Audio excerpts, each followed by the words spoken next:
everyone, today in this video I'm going to show you how to empty the dustbin on your Dyson V8 cordless vacuum cleaner. If you're interested in this product or you want to find out more about it, the link to it will be in the video description. Here's the Dyson V8 Absolute, but this should work on any of the models that you see with the red lever right here. It's our little trash can dustbin icon right there.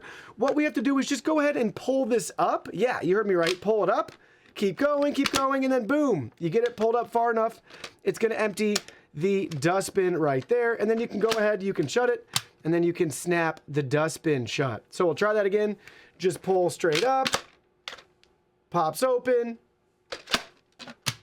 and then you can shut it. Very simple to empty the dustbin.